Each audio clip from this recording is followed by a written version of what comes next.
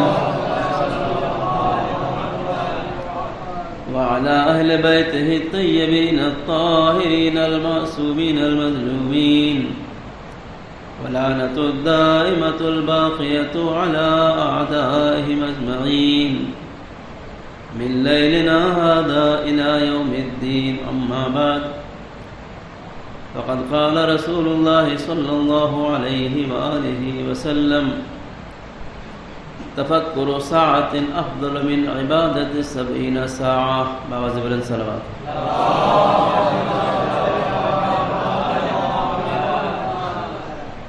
عزیزان گرامی قدر، حقیقت حال یہ ہے کہ مجلس اگر مقصد حیات کو آگے بڑھانے کے لیے ہے اور مجلس ہمارے نفس کو بیدار کرنے کے لیے ہے اور عزاداری اگر ہمیں خواب غفلت سے جگانے کے لیے ہے اور یا حسین یا حسین اور یہ لبیک یا حسین اگر مقصد سید الشہداء کو زندہ کرنے کے لیے ہے تو پڑھنے والا بھی کامیاب، سننے والا بھی کامیاب اور مجلس برپا کرنے والا بھی کامیاب. اس لیے کہ میں کتنی مرتبہ اس بات کو عرض کر چکا ہوں کہ عزاداری رسم نہیں ہے جو ہر سال ایک موسم عزا ہے جو آتا ہے اور آ کے چلا جاتا ہے. عزاداری ایک مقصد ہے، ایک ہدف ہے، اور اس مقصد و ہدف کو سید الشہداء علیہ السلام نے مدینے سے نکلتے ہوئے اعلان کیا کہ میں مدینے سے اس لیے نکل رہا ہوں تاکہ میرے جد کی امت میں اصلاح ہو جائے. اور حقیقت یہ ہے کہ ہم اگر سید الشہداء علیہ السلام کا ہزار شکر ادا کریں کہ انہوں نے اپنی قربانی کے ذریعے سے ہمیں جو دیا ہے اس کے بدلے اگر اپنی پوری زندگی روتے رہیں، پوری زندگی عزاداری کرتے رہیں تو اس کا بدلہ نہیں ہو سکتا. اس لیے کہ اگر حسین نہ ہوتے تو شاید آج ہماری مسجدوں میں اللہ اکبر نہیں ہوتی تھی. اگر حسین کی قربانی نہیں ہوتی تھی تو شاید آج ہمارا نام مسلمان نہیں ہوتا تھا. اگر حسین ابن علی کی قربانیاں نہیں ہوتی تھیں تو شاید آج اسلام یزید کے شراب کے پیالوں میں ڈوب کے ختم ہو گیا ہوتا. لیکن کربلا میں حسین ابن علی نے اپنی قربانی کے ذریعے سے دین کو زندہ کر دیا، اسلام کو زندہ کر دیا، ایمان کو زندہ کر دیا اور ہمیں سر بلندی عطا فرمائی. لہذا یہ عزاداری میں شاید پچھلی بار بھی عرض کیا تھا کہ حسین ابن علی کے عزادار خود کی حیثیت کو پہچانیں، اور اس سال جو گفتگو ہوگی وہ اسی حوالے سے ہوگی کہ ہم سمجھیں، کبھی غور کریں کہ ہم ہیں کیا، اپنی حیثیت کو جانیں. ہم صرف 2 مہینہ 8 دن سیاہ لباس پہن کے عزادار ہو گئے اور پھر راستے سے گمراہ ہو گئے تو عزاداری بے مقصد ہے. یہ پارٹ ٹائم عزاداری ہو گئی. ہم کو وقت ملا، موسم آیا، ایک سیلاب آیا تو اس میں ہم بھی بہہ گئے. مومن وہ نہیں جو سیلاب میں بہہ جائے، مومن وہ ہے جو دھاروں کو تبدیل کر دیتا ہے، راستوں کو بدل دیتا ہے. حسین والے وہ ہیں جو دھاروں کو بدل دیا کرتے ہیں. ہم موسمی شیعہ نہیں ہیں، موسمی عزادار نہیں ہیں، ہم پارٹ ٹائم عزادار نہیں ہیں، ہم آل ٹائم حسینی ہیں. اور یہی ہماری پہچان ہے۔ بہرحال میں نے جو آپ کے سامنے ایک بہت چھوٹی سی روایت پیغمبر اسلام کی نقل کی ہے، البتہ قرآن مجید کی بہت ساری آیتیں بھی ہیں اس سلسلے کی، لیکن چونکہ سرنامہ کلام کے لیے مختصر آیت اور مختصر روایت ہی زیادہ مناسب ہوتی ہے۔ پیغمبر فرماتے ہیں تفکر ساعۃ افضل من عبادت 70 ساعۃ، تھوڑی دیر غور کرنا، فکر کرنا 70 گھنٹے عبادت کرنے سے بہتر ہے۔ آپ سمجھ گئے ہوں گے میری ان مجالس کا موضوع کیا ہے۔ مجالس کا موضوع یہ ہے کہ انسان کو اللہ نے جانوروں سے ممتاز کس لیے قرار دیا ہے۔ ہم 2 پیر کے جانور ہیں، جانوروں میں بہت سے جو 2 پیر کے ہوتے ہیں۔ چکن جو ہے وہ چکن 2 ویلر ہے، اور مٹن جو ہے وہ 4 ویلر ہے۔ بابا سے بلند سلام۔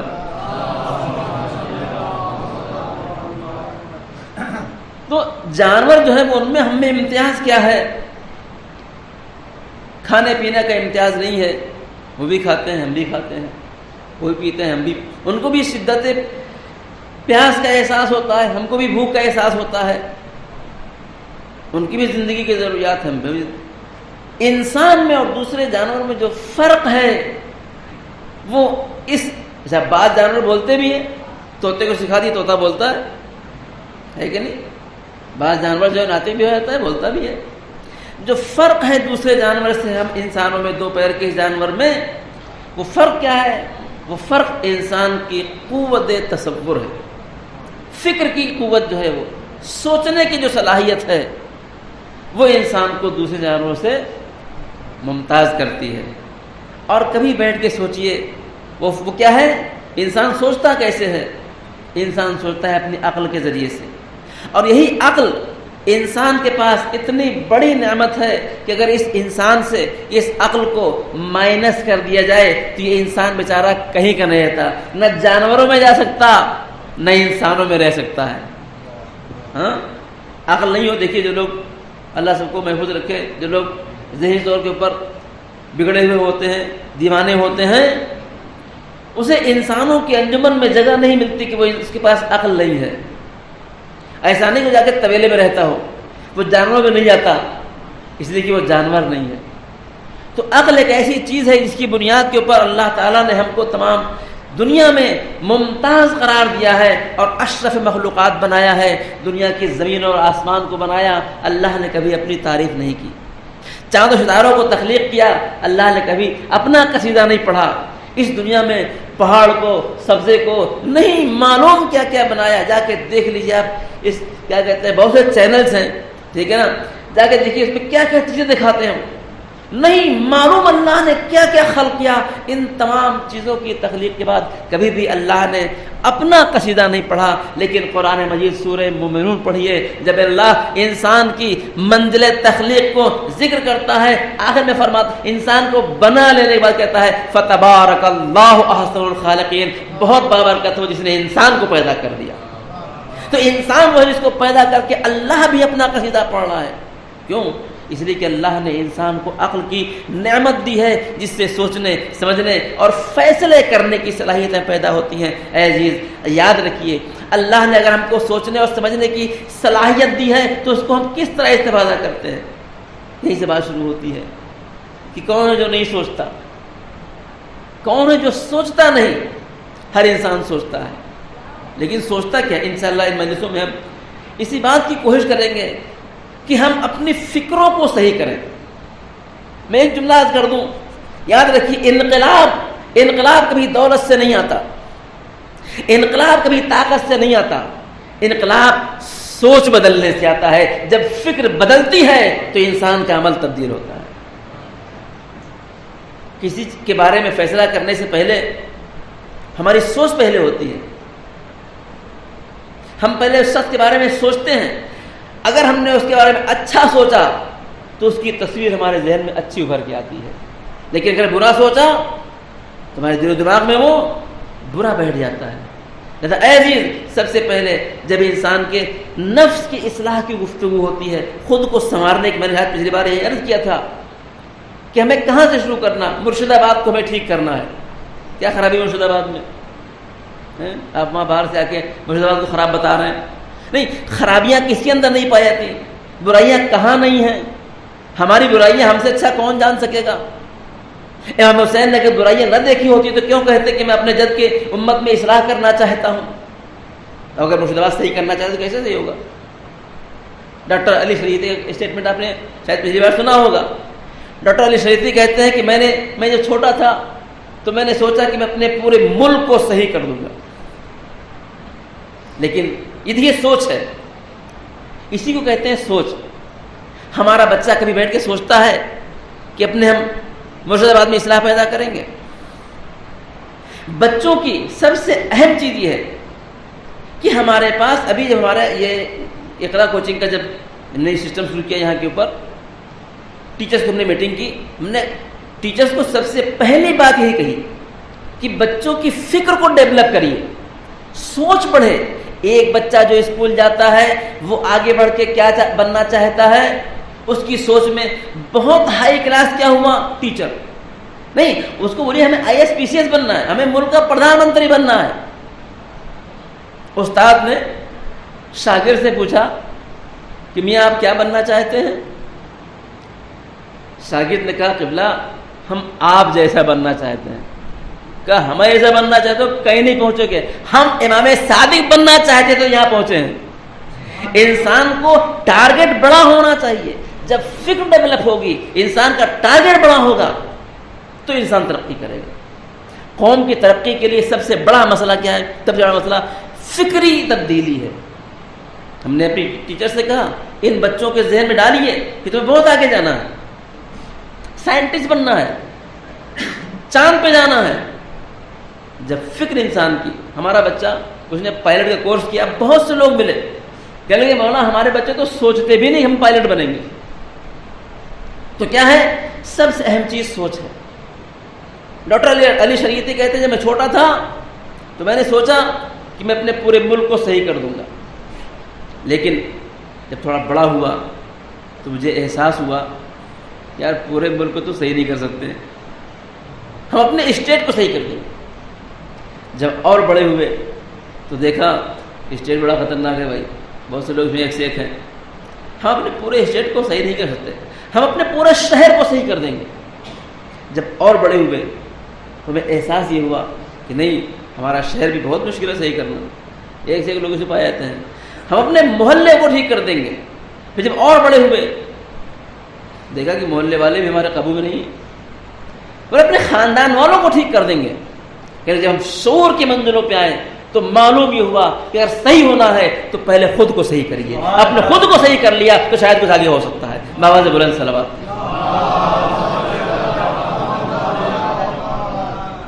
تو سسٹم کیا ہے؟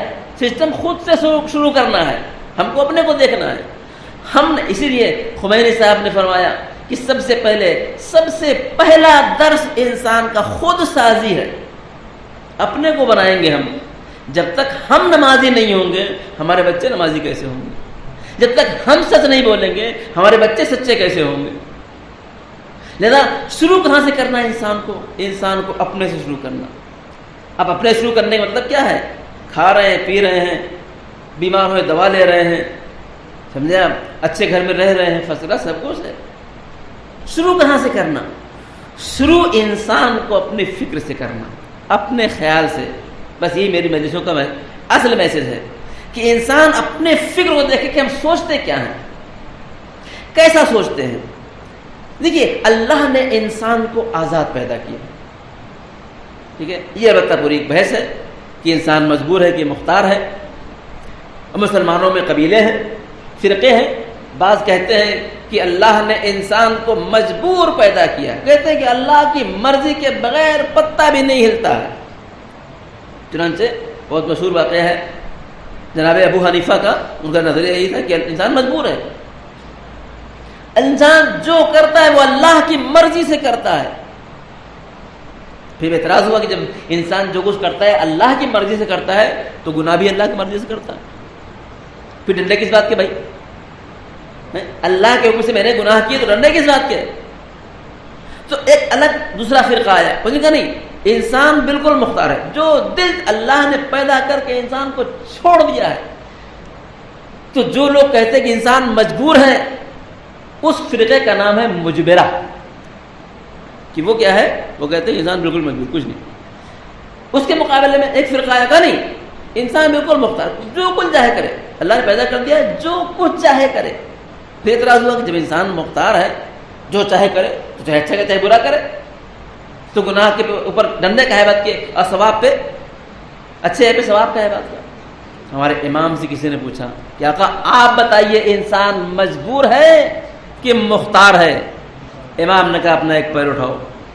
اس نے ایک پیر اٹھایا، کہا دوسرا اٹھاؤ، کہا مولا گر جائیں گے۔ امام نے فرمایا اتنا مجبور ہے کہ دونوں پیر نہیں اٹھا سکتا، اتنا مختار ہے کہ ایک پیر اٹھا سکتا ہے۔ الامر بین الامرین۔ ہم کیا ہے، ہم انسان آزاد ہے، آزاد ہے، لیکن اس آزادی کے حدود ہیں۔ اللہ نے ایک بہت اچھی مثال، بہت سے لوگ جو جانور چراتے ہیں ان کی ایک چراگاہ ہوتی ہے، تو سسٹم ختم ہو گیا ہے، چراگاہ میں لے جا کے بھیڑوں کو چھوڑ دیتے ہیں، لیکن ان بھیڑوں کے ساتھ ساتھ کچھ کتے ہوتے ہیں جو ان کو کنٹرول کرتے رہتے ہیں کہ کہیں ایسا نہ ہو کہ چراگاہ سے نکل کے جائے کسی کے کھیت میں گھس جائے۔ تو یہ بھیڑیں چراگاہ میں تو آزاد ہیں، لیکن اس چراگاہ کی حدود کو کراس کرنے کے لیے مجبور ہیں۔ اللہ نے انسان کو آزاد پیدا کیا ہے، لیکن حدود شریعت کو رکھا ہے تاکہ انسان اس سے تجاوز نہ کرنے سے بھائی۔ کوئی نہ سمجھے کہ ہم جو چاہے کریں، لیکن انسان کی فکر کیا ہے؟ اللہ کہتا ہے کھاؤ، اللہ نے کھانے سے منع نہیں کیا ہے۔ قرآن کیا کہتا ہے؟ کلو واشربو، خوب کھاؤ اور خوب پیو، لیکن سب کچھ نہیں کھاؤ اور سب کچھ نہیں پیو۔ پتا سب کہتے ہیں پیو، کیا سمجھا؟ تو پینے کی اجازت ہے لیکن سب کچھ پینے کی اجازت نہیں ہے، کھانے کی اجازت ہے لیکن حرام کھانے کی اجازت نہیں ہے۔ تو ایک حدود ہے جس کو معین کیا گیا ہے۔ اسی طریقے سے انسان کی سوچ ہے، پوری توجہ۔ آج پوری دنیا میں اسلام کو بدنام کیا جا رہا ہے اور اسلام کو ٹیررزم کا جوڑا جا رہا ہے کہ اسلام ایک ٹیررسٹ مذہب ہے، جبکہ ایسا نہیں ہے، ایسا نہیں ہے۔ اس لیے کہ لوگوں تک قرآن نہیں پہنچ رہا ہے، لوگوں تک دین نہیں پہنچ رہا ہے۔ لوگوں نے جو اسلام لوگوں کے سامنے پیش کیا گیا وہ کیا ہے؟ اس میں داڑھی اور ٹوپی ہے، اس میں داڑھی ہے اور ٹوپی ہے۔ اس میں یہ نہیں ہے کہ اگر ایک آدمی ڈوب رہا ہے تو اس کا مذہب نہیں پوچھنا ہے کہ تم مسلمانوں کے ہندو اس کو بچانا واجب ہے، ٹھیک ہے؟ تو صحیح دین نہیں پوچھا جا رہا ہوتا۔ تو اسلام کیا ہے؟ اب آپ سوچئے کہ انسان سوچنے میں آزاد ہے، دیکھیں سوچنے میں کسی کیا کہتے ہیں، انسان کچھ بھی ہو جائے، کوئی کسی کی فکر کے اوپر قید نہیں لگا سکتا کہ آپ یہ نہ سوچیے وہ نہ سوچیے۔ ہاں لائٹ بجھی ہوئی ہے، لیٹے ہوئے ہیں رات میں، سوچ رہے ہیں، میزم صاحب سوچ رہے ہیں کہ اب کی الیکشن میں کھڑا ہوں گا اور اب کی سی ایم میں بنوں گا، اور میں سی ایم بنوں گا تو مرشد آباد والے ہمارے دشمن سے کو ٹھیک ٹھاک کر دوں گا۔ سوچ رہے ہیں کوئی قید ہے اس میں؟ آپ سوچنے میں سی ایم بنیے، آپ سوچنے میں پی ایم بنیے، آپ سوچنے میں مرجع بنیے، آپ سوچنے میں کچھ بنیے، سوچ پہ کوئی پابندی نہیں ہے، سب کچھ سوچ سکتے ہیں، مسئلہ نہیں نا۔ اور کم سے کم اگر نہیں سوچ سکتے ہیں بھائی، دیکھیے دو چیزیں ہیں، کچھ چیزیں ہیں جو ممکن ہے۔ مثلا ایک آدمی مرشد آباد کا ہو، محنت کرے، پڑھے، ترقی کرے، پیسہ کمائے، کروڑ پتی ارب پتی ہو جائے، بہت پیسہ اس کو ہو جائے، وہ سوچ رہا ہے کہ ہم کو بہت سے پیسے ہو جائیں گے، ہم یہ بنائیں گے اور وہ کریں گے، یہ کریں گے، وہ کریں گے، بہت بڑا سارے پلان سوچ میں رہا تھا۔ یہ ممکن چیز ہے۔ میں جو بات کرنا چاہتا ہوں شاید میری بات آپ تک پہنچ جائے، ہمارے میں سوچنے کا طریقہ بدلیے۔ جو چیزیں ممکن ہیں اس کے بارے میں ہم بہت سوچتے ہیں، واجب نہیں ہے، ممکن ہو کبھی ہو بھی نہیں، ہو سکتا ہے ہو نہ ہو، ٹھیک ہے، ممکن ہے آپ 1 کروڑ گھر بنائیے، ممکن نہ بنائیے، لیکن جو چیزیں ہونے ہی والی ہیں ان کے بارے میں ہم نہیں سوچتے ہیں. گھر کا بنانا ممکن ہے, گاڑی کا آ جانا ممکن ہے, نوکر چاہ کر آپ کے یہاں ممکن ہے آ جائیں, ممکن ہے آپ کی بہت ساری زمین ہو جائے, ممکن ہے آپ کے بہت سارے ہوٹل ہو جائیں, ممکن ہے آپ کے چکر میں بہت سارے نوکر ہو جائیں.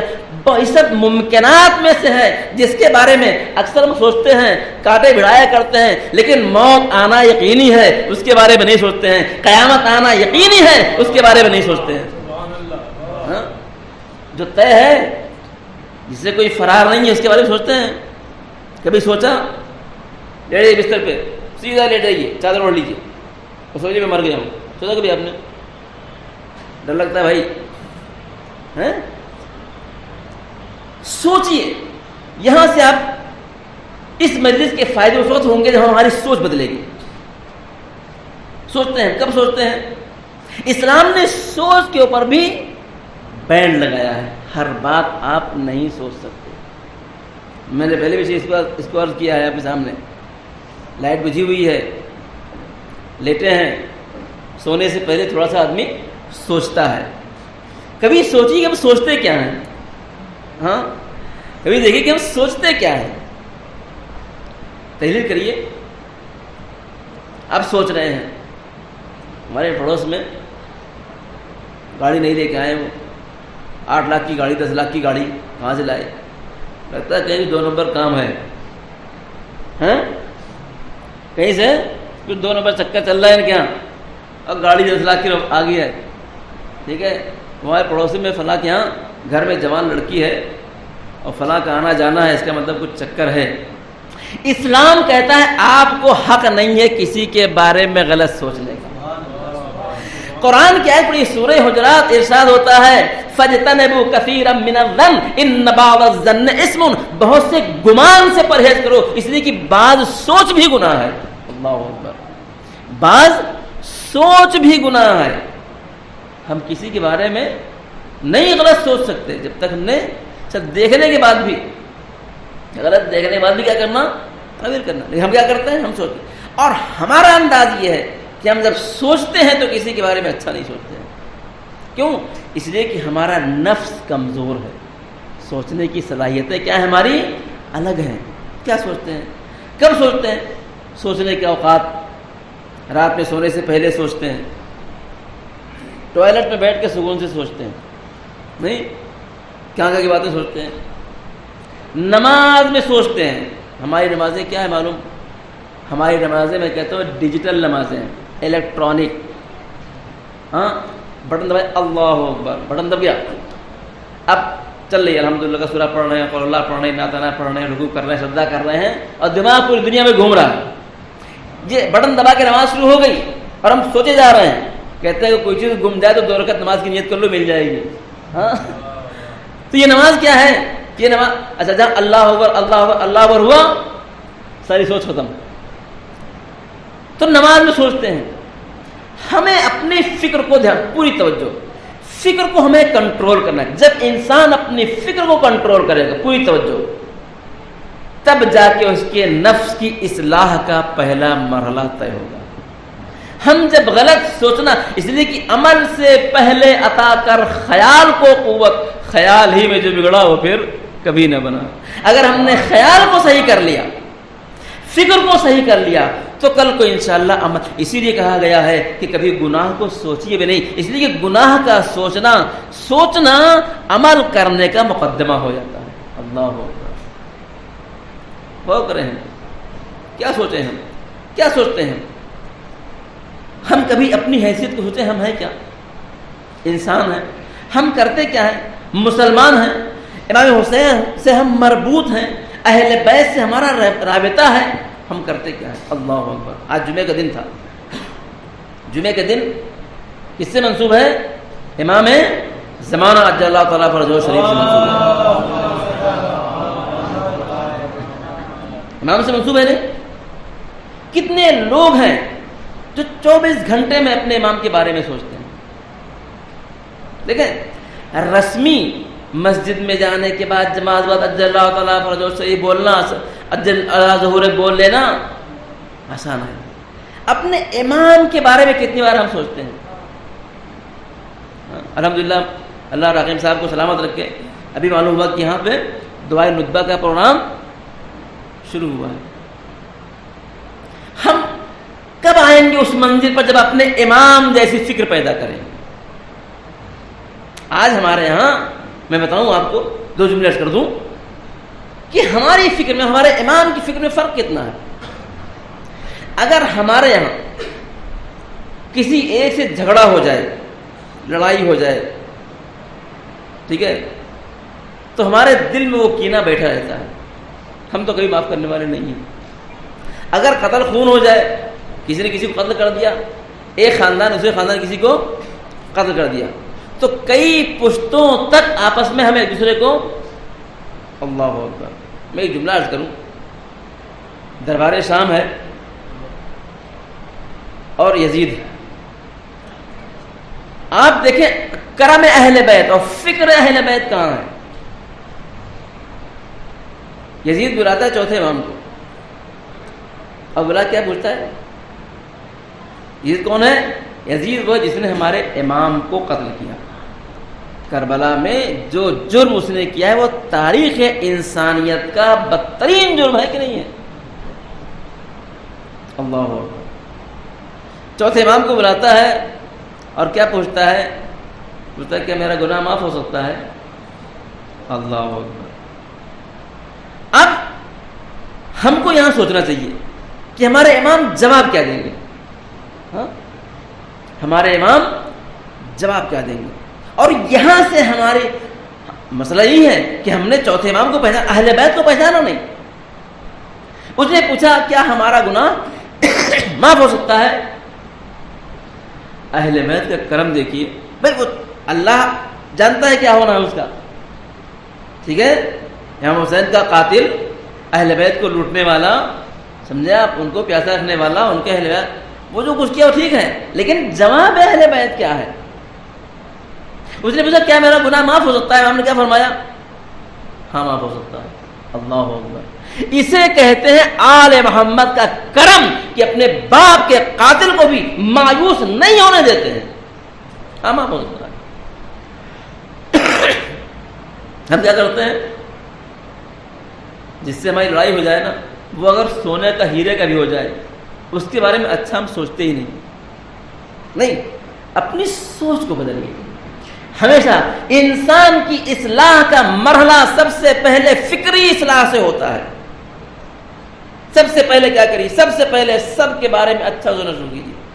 دوست وہ بھی اچھا ہے اور دشمن ہے وہ بھی اچھا ہے، اس لیے کہ ہم اپنی برائیوں کو تو اچھی طرح جانتے ہیں لیکن سامنے والے کی برائی کو نہیں جانتے. ان الانسان علی نفسہ بصیرہ، ہر انسان اپنے نفس سے آگاہ ہے کہ میں کیسا ہوں.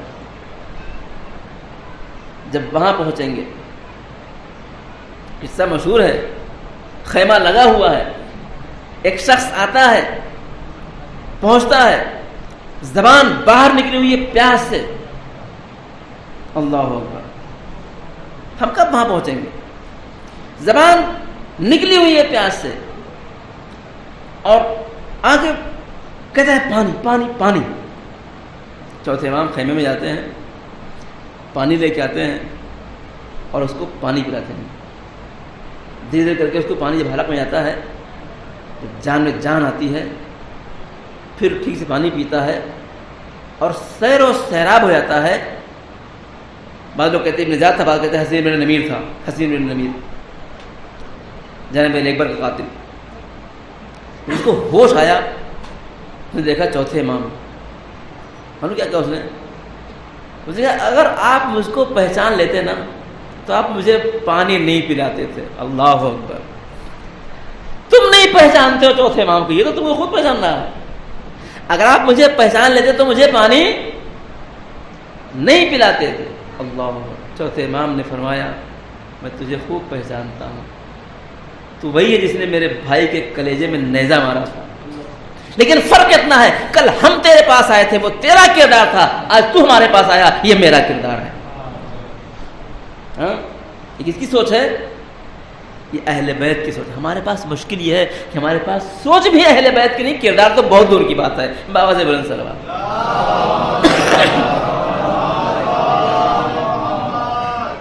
کردار تو بہت دور کی بات ہے. سوچ بدلیے. کس کی سوچ؟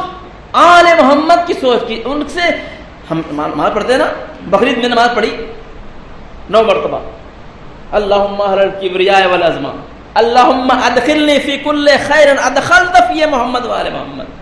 پڑھنے والے ہر اس نیکی میں داخل فرما جس میں آل محمد داخل ہے. ختم. خدا کی آل محمد کی شخصیت وہ ہے جہاں خیر کے علاوہ کچھ بھی نہیں ہے. خیر کے علاوہ کچھ بھی نہیں ہے. ان سے جب بھی صادر ہوتا ہے صرف اور صرف خیر صادر ہوتا ہے کہ نہیں ہے؟ ہم ان کی فکر کا پیدا کریں گے. ہمارے سوچنے میں اور اہل بیت کے سوچنے میں کتنا فرق ہے. وہ دشمن کے ساتھ بھی نیکی کر رہے ہیں, ہم دوستوں بھی ٹانگ کھینچنے کو تیار ہیں. یاد رکھیے, نعرے لگانا بڑا ہی آسان ہے. میں نے عرض کیا پچھلی مرتبہ, نعرے لگانا بہت آسان ہے, لیکن نعرے کا بھرم رکھنا بہت مشکل ہے. لبیک یا حسین تو ٹھیک ہے. ہمارے استاد بہت سی بات کہتے ہیں ہمارے لبیک یا حسین کا مسئلہ معلوم کیسا ہے. مسئلہ ایسا ہے کہ کربلا ہو گئی ہے, ٹھیک ہے نا. کربلا کا واقعہ اب ہو چکا ہے, اب کربلا کوئی دوسری ہونے والی نہیں ہے. اس لیے ہم یا لیتنی کنتم معکم کہے, کاش ہم بھی کربلا میں ہوتے, کہہ لیں کوئی مسئلہ نہیں ہے. لبیک یا حسین کہہ لیں, اسے بڑا آسان ہو گیا ہے. اصل مسئلہ کیا ہے؟ کہہ لیں گے کہ ایک صاحب ہیں, ہمارے دوست ہیں, مجھے کچھ پیسوں کی ضرورت ہوئی, مجھے کچھ قرضہ چاہیے تھا, ٹھیک ہے. میں یہاں وہاں پھر رہا تھا, بہر کچھ ضرورت تھی پیسے کی, میری ضرورت پوری ہو گئی. جب میری ضرورت پوری ہو گئی تو ان کی ملاقات ہوئی, اور میں نے بتایا میری یہ پریشانی تھی, مجھے پیسے کی ضرورت. ارے آپ مجھ سے کیوں نہیں بتایا آپ نے؟ اب ان کو پتہ لگا کہ میری ضرورت پوری ہو چکی ہے, تو کہہ رہے مجھے کیوں نہیں بتایا. جب ان کو بتاتے تو معلوم ہوتا کہ کتنے پانے. کربلا ہوتی اور ہم وہاں ہوتے تو معلوم ہوتا ہم یا لیتنی کنتم معکم کیسے کہہ رہے ہیں. اب تو کربلا ہو چکی ہے, اب یا لیتنی کہنا آسان ہے, لبیک یا حسین کہنا آسان ہے. لیکن ایسا نہیں ہے کہ کربلا ختم ہو گئی. ابھی بھی حسین ابن علی علیہ السلام کی حل من ناصر کی آواز پوری دنیا میں قیامت تک گونج رہی ہے. کوئی یہ نہ سمجھے کہ کربلا میں اب تو شہید ہونا نہیں ہے, کربلا کی پیاس تو برداشت کرنا نہیں ہے, اب تو کربلا ختم ہو گئی ہے, ہم یا لبیک یا حسین کہہ لیں گے. نہیں, آج بھی اگر نماز ادا نہیں کر رہے ہیں, دین کی پابندی نہیں کر رہے ہیں, تو پھر لبیک یا حسین کا کوئی فائدہ نہیں. کہاں ہے کربلا؟ کربلا کہاں ہے؟ فکر کربلا کی کب پیدا ہوگی؟ حسینی فکر کب پیدا ہوگی ہمارے درمیان؟ علی ابن مہدیار 35 سال حج کرنے کے لیے گئے, اور سب کو پتا ہے کہ جب حج کا زمانہ آتا ہے تو میدان عرفہ میں مہمانہ آتے ہیں. ایک مرتبہ ملاقات ہوئی, کس سے؟ ہمارے امام سے. جا کے پیروں پکڑ لیا, آقا کہاں ہے, کب سے ڈھونڈ رہے ہیں آپ کو, 35 سال سے تلاش کر رہا ہوں. علی ابن مہدیار سے امام نے کہا بیٹھو تھوڑا سا سکون ہو. کہنے لگا آقا ہم ڈھونڈ رہے ہیں آپ کو, ہر سال آتے ہیں ملتے نہیں ہیں آپ. امام نے کہا کہ تمہیں نہیں پتا میں کہاں ہوں, لیکن مجھے تو پتا ہے تم کہاں ہو. اللہ اکبر. ہاں, تمہیں نہیں پتا میں کہاں ہوں, لیکن مجھے تو پتا ہے تم کہاں ہو. بہت بڑی بات ہے. آج جمعہ کا دن امام زمانہ کا سے منسوب ہے. ہم کتنی بار اپنے امام کو سوچتے ہیں. ہمارے استاد نے بہت اچھی بات کہی, کہنے لگے حقیقت یہ ہے کہ امام زمانہ بہت مظلوم ہے, اور امام حسین سے بھی زیادہ مظلوم امام زمانہ ہے. اس لیے کہ حسین کے پاس عباس ہیں, امام زمانہ کے پاس کون سے عباس ہیں؟ حسین کے پاس علی اکبر ہیں, امام زمانہ کے پاس کون سے علی اکبر ہیں؟ ان کے پاس کیا ہے؟ ہم لوگ ہیں. ہم لوگ کون ہیں؟ ہم لوگ کون ہیں؟ گناہ کرنے والے. ہم لوگ امام کو بلانے والے اور فراڈ کرنے والے. 2 جملے سن لی. علی ابن مہدیار سے کہا بیٹھو, کہ علی ابن مہدیار تم کو نہیں پتا میں کہاں ہوں, لیکن مجھے تو پتا ہے کہ تم کہاں ہو. اور یاد رکھیے بہت اچھی بات ہے, میں اپنے جتنے لوگ یہاں پہ حاضر ہیں ان سب سے گزارش کرتا ہوں کہ دعائے ندبہ میں شریک ہوئیے. ہمارے استاد فرماتے ہیں یہ یقینی ہے جہاں دعائے ندبہ ہوتی ہے وہاں امام ہمارے ضرور آتے ہیں. یاد رکھیے علاقے کی آبادی میں ان چیزوں کا بہت بڑا شیئر ہوتا ہے، نوجوانوں کی ترقی میں ان چیزوں کا بہت بڑا اثر ہوتا ہے۔ ہمارے اس مرشد آباد میں امام زمانہ کا آنا جانا ہے کہ نہیں ہے؟ اگر ان کا آنا جانا ہوگا تو ہماری قوم ترقی کرے گی۔ آنا جانا کیسے ہوگا؟ اس کی ماں کی اس کی بات کر کے امام زمانہ نہیں آئیں گے، یاد رکھیے، گالیاں بک کے اور غیبتیں کر کے چوکوں میں بیٹھ کے برا بھلا کہہ کے علماء کو برا بھلا کہہ کے امام زمانہ یہاں نہیں آئیں گے۔ آپ آمادہ کریے، دعائے رتبہ رکھیے، ذکر امام زمانہ کیجیے، انشاءاللہ امام زمانہ کا جب آنا جانا مرشد آباد میں ہوگا تو یہاں کے لوگ ترقی کریں گے۔ بہت سی بات ہے، اس کو پروموٹ کیجیے آپ، اور ہر جمعے کے دن دعائے رتبہ پڑھیے، ترجمہ پڑھیے اس کا۔ امام فرماتے ہیں علی ابن مہدی، یار مجھے تو پتا ہے تم کون، لیکن میں تم سے ملاقات کرنے نہیں آتا ہوں، دو وجہ سے۔ آپ کیا سمجھتے ہیں ہمارے امام زمانہ مجبور ہیں؟ نہیں، ہمارے پاس فکر نہیں ہے۔ امام نے فرمایا پہلی وجہ تو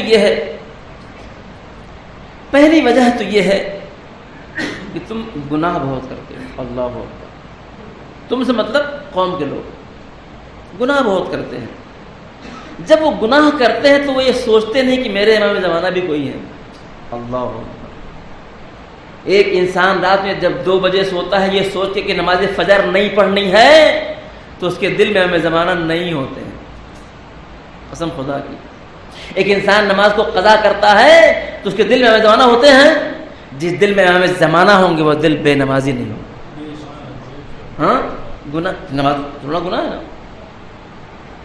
جب انسان جھوٹ بول رہا ہوتا ہے، جب انسان لاٹری کا ٹکٹ خرید رہا ہوتا ہے، جب انسان سود کھا رہا ہوتا ہے، جب انسان گالی بک رہا ہوتا ہے، امام زمانہ کہاں ہے؟ میں نے کہا تھا یہ دل اللہ کا حرم ہے، اس میں کیا ہے؟ دیکھیں، اس دل کے اندر خانے دل ہے، اس دل میں 2 چیز اکٹھا نہیں ہو سکتی، ازداد جمع نہیں ہو سکتے، یا روشنی ہے یا اندھیرا ہے۔ اندھیرا اور اجالا اکٹھا جمع نہیں ہو سکتا۔ یہ دل اللہ کا حرم ہے، اگر یہاں امام حسین ہے تو پھر دوسرے کی گنجائش نہیں ہونی چاہیے، اگر امام حسین ہے تو پھر وہ کام نہیں ہونا چاہیے دوسرے کرتے ہیں۔ دوسری بات امام نے فرمایا، دوسری وجہ یہ کہ تم آپس میں لڑتے بہت ہو۔ اللہ، آپس کے جھگڑے یہ وہ چیزیں جو ہمارے دل کو خون کرتی ہیں۔ شیعہ کو آپ جا کے دیکھیے کتنے شیعوں کے مقدمے پڑے ہیں دادگاہ میں شیعوں کے خلاف۔ یہ شیعہ وہ شیعہ کیا ہے؟ کورٹ میں مقدمہ پڑا ہوا ہے، کس کے خلاف؟ شیعہ کے خلاف۔ اور چھٹے امام کی روایت سن لیجیے، چھٹے امام فرماتے جب 2 لوگ آپس میں لڑتے ہیں تو لڑنے والے دونوں کو بھی حق پہ نہیں ہوتا۔ ہمارا مسئلہ ہی ہے، ہم تو یہ تو کہتے چلے آئے ہیں کہ جنگ صفین میں ہو ہی نہیں سکتا کہ ادھر بھی حق ہو ادھر بھی حق ہو، یا علی حق میں یا علی کا مخالف حق پہ ہے۔ ہم جب لڑتے ہیں تو کیا ہوتا ہے؟ جب دونوں میں لڑتے ہیں تو دونوں میں ایک حق پہ ہوتا ہے، ایک باطل پہ ہوتا ہے۔ اگر ہمارے شیعہ کو اتنا شعور نہیں کہ حق کیا ہے اور باطل کیا ہے تو ہمارا شیعہ کون ہے؟ اے عزیز، سوچ کو بدلیے۔ ہماری سوچ میں بعض اوقات ہوتا ہے، بس ایک مرحلہ کر کے آپ کی مجلس تمام، بعض اوقات ہوتا ایسا ہے، آج 7 تاریخ تھی، 7 صفر، اور ہمارے 7ویں امام کی ولادت کی تاریخ تھی، بات ختم ہوگی، کیا کروں، سن 128 ہجری میں ہمارے 7ویں امام کی ولادت ہے۔ چھٹے امام کے آپ محبوب ترین فرزند ہیں، اور چھٹے امام بعد آپ ان کے جانشین ہیں۔ باب الحوائج آپ کا لقب ہے، مشہور القاب میں سے۔ 7ویں امام کے وسیلے سے دعا کریے، دعائیں ان کے وسیلے سے ضرور قبول ہوتی، اس لیے کہ آپ کو باب الحوائج کہا جاتا ہے۔ ان کی زندگی مطالعہ ہو، کیا بات بات تو رہے گی بات۔ ہمارے سوچنے کا طریقہ کیا ہے؟ بعض اوقات ہم اپنی عقیدت کو، اللہ اکبر، ہمارے پاس جو چیزیں بنائی گئی ہوئی ہیں، اپنی عقیدت کو دین اور شریعت پر مقدم کرتے ہیں، ہے کہ نہیں؟ مثلا کربلا جانا ہے، پیدل کربلا جائیں گے، وہی اچھی بات ہے، لیکن کسی کے حق کو پامال کر کے نہیں جا سکتے، ٹھیک؟ اگر باپ منع کر رہا ہے تو بیٹے کے لیے کربلا پیدل جانا جائز نہیں ہے، لیکن ہم تو جائیں گے، بڈھے تو بیٹھو، تم بڈھے ہو تو سمجھ بیٹھو، ہم بڈھے خاموش رہتے ہیں، لیکن نہیں، ایک شخص ہے نجف میں رہتا ہے، اس کا کام بہت ہی معمولی کام ہے. اب تو یہاں پہ نہیں ہے، پہلے زمانے میں ایران عراق وغیرہ میں عرب ممالک میں حمام ہوتے تھے، حمام. اور حمام عمومی، گھر میں لوگوں کے حمام نہیں ہوتے تھے، باتھ روم جو ہے وہ وہاں ہوتا تھا اور لوگ جا کے وہاں نہاتے تھے. اور وہاں پہ کچھ لوگ ہوتے تھے جو پیسے لے کے لوگوں کی پیٹھ رگڑتے تھے، ان کو کہتے ہیں دلاک. انہی میں سے ایک اور ہے، ایک شخص کا نام ہے اکبر دلاک. وہ لوگ پیٹھ رگڑنے میں کتنے پیسے ملتے ہیں، جو تھوڑے پیسے ملتے ہیں اسے اپنا زندگی میں. ان کے والدین بوڑھے تھے، 35 سال نجف سے مسجد سہلا کا فاصلہ اچھا خاصا ہے. اور یہ طے ہے کہ اللہ سب کو انشاءاللہ نجف اور کربلا جانے کی توفیق عطا فرمائے. مسجد سہلا وہ مقام ہے جہاں ہر شب چہارشنبہ منگل کی رات کو امام زمانہ کا آنا وہاں طے ہے، اور ہمیشہ سے وہ لوگ جاتے ہیں وہاں جا کے بات کرتے ہیں. 35 سال 35 اتنا کہ وہاں کے بڑے بڑے لوگ بھی آتے تھے کہ اکبر دلاک کچھ بھی ہو جائے مسجد سہلا ضرور آئیں گے بات کے لیے. ماں مر گئی ہے، باپ بہت بوڑھا ہے. دیکھیے ہماری فکر دیکھیے، بہت اوقات ایسا ہوتا ہے کہ اپنے ہم بوڑھے باپ کو چھوڑ کے مجلس چلے جاتے ہیں، جلوس چلے جاتے ہیں. بوڑھے باپ کو تکلیف، اس کو دوا دینی، پانی دینا نہیں، ہم جانا مری جا رہے ہیں. 35 سال ہر شب چہارشنبہ کہاں پہنچتے ہیں؟ مسجد سہلا. جا کے وہاں عبادت کرتے ہیں، دعا پڑھتے ہیں. باپ بوڑھا ہو گیا ہے، اٹھنا بیٹھنا دشوار ہے، پیشاب پخانہ کرانا پڑتا ہے ان کو. شب چہارشنبہ ہے. اچھا اس زمانے میں چونکہ الیکٹریسٹی نہیں تھی بہت ہی، تو نماز مغرب سے پہلے کچھ لوگ مولالی کے حرم میں جمع ہوتے تھے اور وہ سب اکٹھا مل کے تب مسجد سہلا گروپ کی صورت جاتے تاکہ کوئی تکلیف نہ ہو. انہوں نے اپنے کام کو جمع کیا اور نکلنا ہی چاہتے تھے، جائیں گروپ مل کے چلے جائیں. اتنے میں والد صاحب کو، اب بوڑھے تھے، پیشاب ہو گیا. اب پھر ان کو پاک کرنا، دھلانا اور صاف کرنا، اس میں ٹائم ہو گیا. پہنچے تو گروہ کیا ہے چلا گیا تھا. اب یہ اکیلے بچے. پوری توجہ. انہوں نے کہا کیا کریں، اللہ کا نام لے کے نکل پڑے. گروپ چلا گیا چونکہ لیٹ ہو گئے تھے. اب یہ اکیلے چلے جا رہے ہیں، سناٹا ہر طرف چلے جا رہے ہیں. راستے میں دیکھا کہ گھوڑ سوار عربی چلا آ رہا ہے. کہا کہ اب تو میرا معاملہ، یہ ہم کو کیا کرے گا، یہ ہم کو لوٹ لے گا، جو کچھ کرے گا. جب وہ گھوڑ سوار قریب آئے، ڈرے تھے آ رہے تھے، جب قریب آیا تو اس نے کڑکدار آواز کہا اکبر دلاک کہاں جا رہے ہو؟ تو تاجو بھائی میرا اچھا چہرے پہ نقاب لگا ہوا ہے. تو جی وہ مسجد سہلا جا رہا ہوں. وہاں جا کیا کرو گے؟ وہاں ہمیں زمانہ آتے ہیں، عبادت کریں گے. کہا تمہاری جیب میں کچھ کھانے کا سامان ہے؟ کھانے کچھ نہیں. کہا جیب میں ہاتھ ڈالو. ڈرتے دنوں جیب میں ہاتھ ڈالا تو کچھ کشمش پڑی ہوئی تھی، نکال کے دیا. کہا کہ دیکھو بغیر جیب میں ہاتھ ڈالے بغیر دیکھے نہ بولا کرو. اب ان کی حالت خراب. کہا کہاں جا رہے ہو؟ کہا مسجد سہلا جا رہے ہیں. اور پھر اس کے بعد ایک نرم آواز آئی. کیا کہا؟ علیک بالعود، علیک بالعود، علیک بالعود. عود کہتے ہیں بوڑھے باپ کو عربی میں، جو دیہاتی زبان عربی کی ہے، عود کہتے ہیں بوڑھے باپ کو. کہا کہ علیک بالعود، تمہاری ذمہ داری ہے کہ اپنے بوڑھے باپ کو دیکھو. اور یہ کہے کہ وہ عرب غائب ہو گیا. ان کے جانے کے بعد اکبر دلاک کو ہوش آئے یہ کون تھا کہ اس کو میرا نام بھی معلوم تھا، میرے جیب میں کشمش سے بھی اس کو معلوم تھا، اس کو یہ بھی پتا تھا کہ میرے باپ وہاں پہ بوڑھے گھر میں ہیں. یقیناً ہی ہمارے یہاں میں زمانہ تھے. اکبر دلاک نے وہیں سے اپنا پیر پر واپس گھر آئے. گھر آئے تو بابا نے پوچھا بیٹا ارے تم جلدی کیسے آ گئے؟ جملہ سنیے، جملہ سنیے. اکبر دلاک کہتے ہیں بابا جب تک تم زندہ ہو، تم اس بوڑھے ہو، اس وقت تک میرے لیے مسجد سہلا تمہارے بازو میں ہے. ہاں میری مسجد سہلا یہی ہے. اس لیے کہ میرے امام زمانہ کی فکر یہ ہے کہ تم اپنے باپ کو دیکھو، اس کی خیال کرو. مسجد سہلا آنے کی ضرورت نہیں ہے. فکر امام میں ہمارے فکر میں کتنا فرق ہے. ہماری فکر ہمارے امام سے کب ہم آہنگ ہوگی؟ ہم جب اپنے حقوق کو سمجھیں گے. اللہ اے عزیز، ہماری ذمہ داری کی اپنی فکر، انشاءاللہ کل کی گفتگو ہم آگے بیان کریں گے. ہماری فکر بدلنی چاہیے. پلیز اپنی فکروں کو چینج کیجیے، سوچنا بدلیے. اچھا سوچیے، لوگوں کے بارے میں اچھی سوچ رکھیے. کل گفتگو ہوئی ہم اللہ کے بارے میں کیا سوچتے ہیں، اللہ ہمارے بارے میں کیا سوچتا ہے. قرآن میں آیتیں ہیں. کربلا والوں کی فکر کیا تھی، اللہ اکبر. حسین کی فکر کیا تھی. کتنی مرتبہ مصائب پڑھے جاتے ہیں کہ حسین ابن علی سجدے میں ہیں، پشت پہ شمر ملعون ہے اور خنجر ہے، دیکھا کہ ہونٹ ہل رہے ہیں، کان قریب لے گیا. تو ہم کیا فرما رہے ہیں، پالنے والے یہ امت نادان ہے، اسے معاف کر دے. اللہ اکبر. جب حسین انسان واقعاً حسینی ہوتا ہے تو فکر وہاں پہنچتی ہے. اے کاش ہماری فکریں حسینی ہو جاتی، ہمارے خیالات حسینی ہو جاتے تو ہمارے مسائل اپنے آپ حل ہو جاتے. ہم سوچتے ہیں، مسائب سنتے ہیں، رو لیتے ہیں، لیکن جس نے مسائب دیکھے ہیں اس سے ذرا پوچھئے. سید سجاد نے، چوتھے امام نے 35 سال آنسو بہایا، معمولی بات نہیں ہے. 35 سال آنسو بہانا معمولی بات نہیں ہے، اس لیے کہ چوتھے امام نے پیاس کو دیکھا ہے، اپنی آنکھوں سے قریب سے دیکھا ہے، بچوں کو بلکتے ہوئے. حقیقت چوتھے امام فرماتے ہیں واقعی کربلا کا تصور انسان کو مر جانے کے لیے کافی ہے. کربلا معمولی چیز نہیں ہے.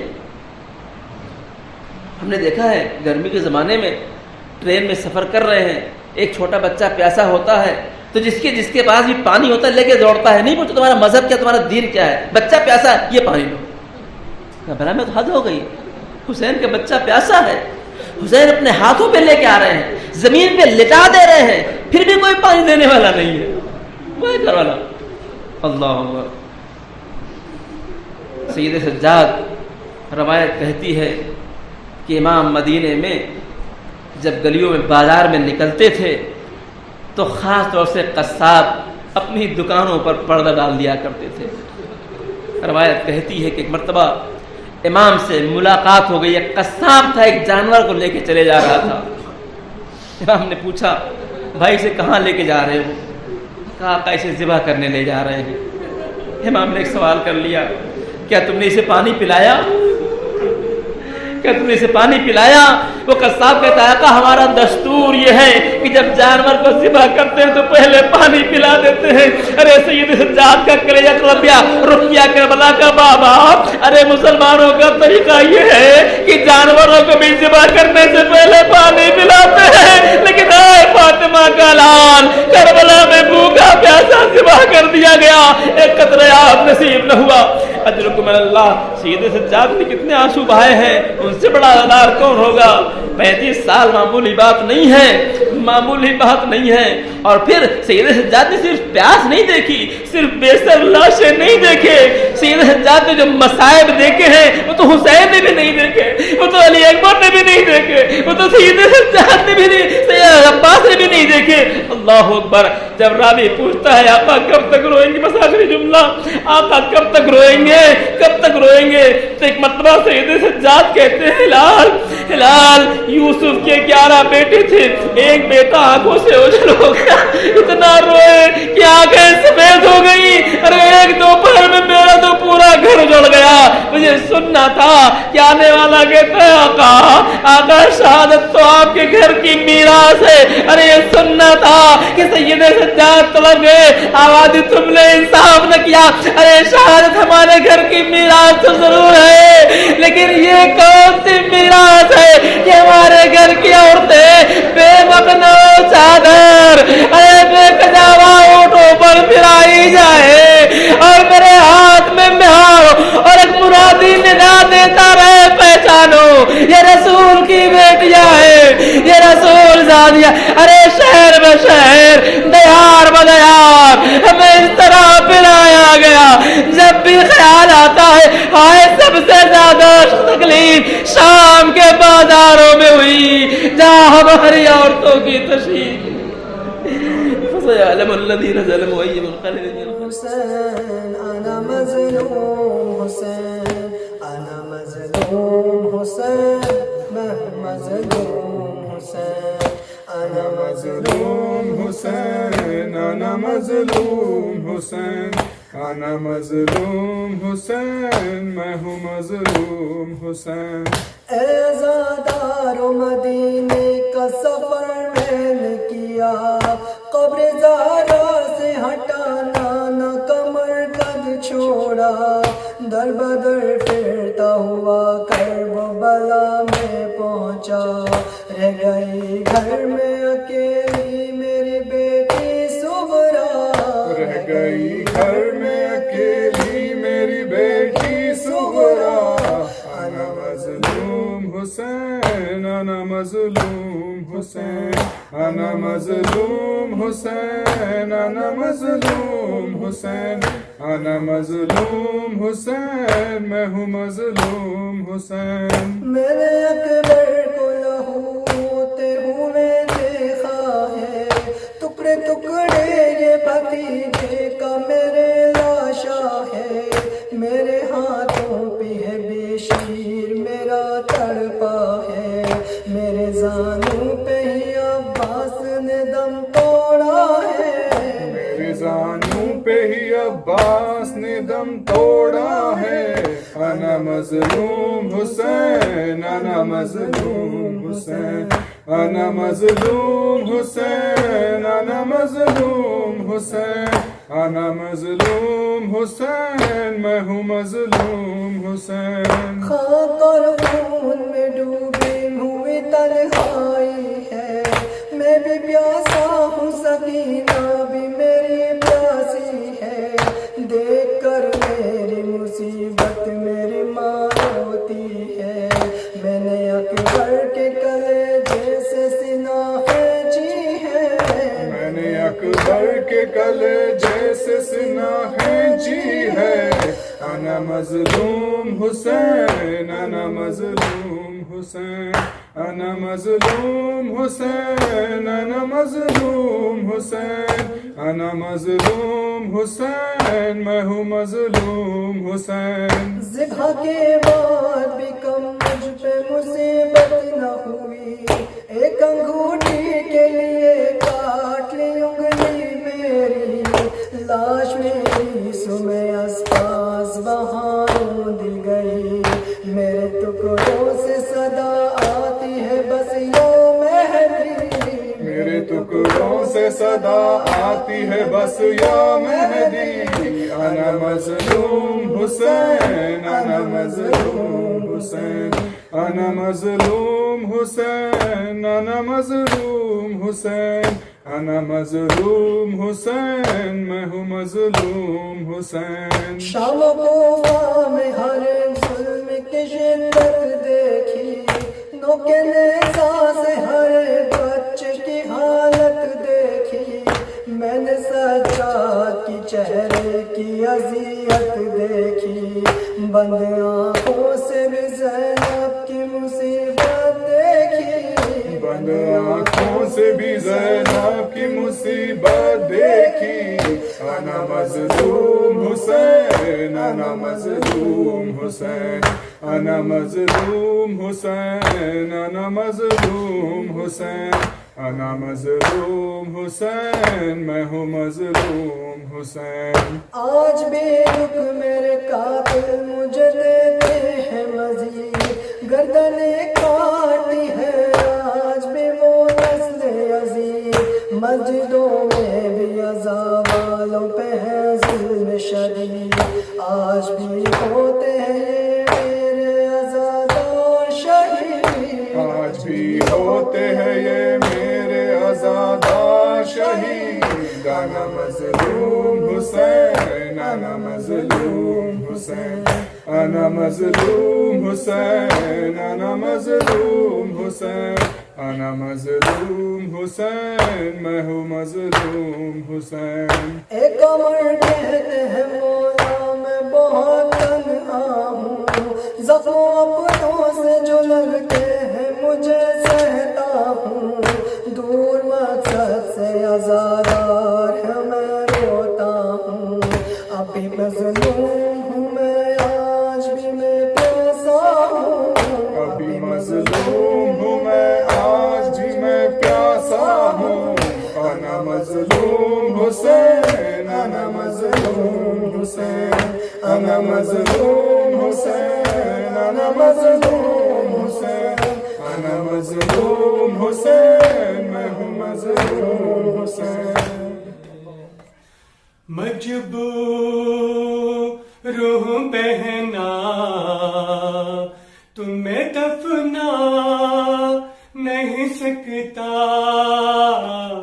قیدی ہو سکینہ میں کفن لا نہیں سکتا مجبور روح بہنا تمہیں دفنا نہیں سکتا قیدی ہو سکینہ میں کفن لا نہیں سکتا تابوت اٹھانے نہ اکبر ہے نہ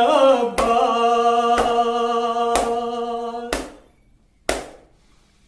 تابوت اٹھانے تو نہ اکبر ہے نہ عباس میں اہل وطن کو یہاں بلوا نہیں سکتا مجبور ہوں بہنا تمہیں دفنا نہیں سکتا قیدی ہو سکینہ میں کفن لا نہیں سکتا عباس چچا اور سکینہ کو مناؤ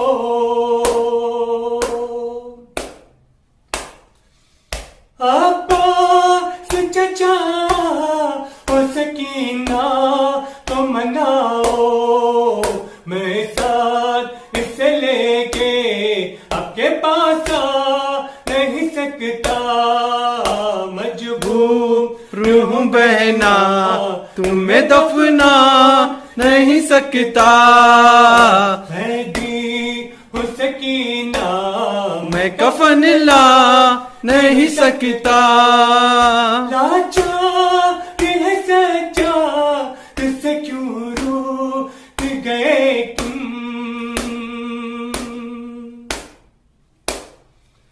لاچار ہے سچا اس سے کیوں روٹھ گئے تم بیمار روح کو ہے اب کے دلوا نہیں سکتا مجبور روح بہنا تمہیں دفنا نہیں سکتا قیدی ہو سکینہ میں کفن لا نہیں سکتا بہنا ان کپڑوں میں تمہیں دفن کروں گا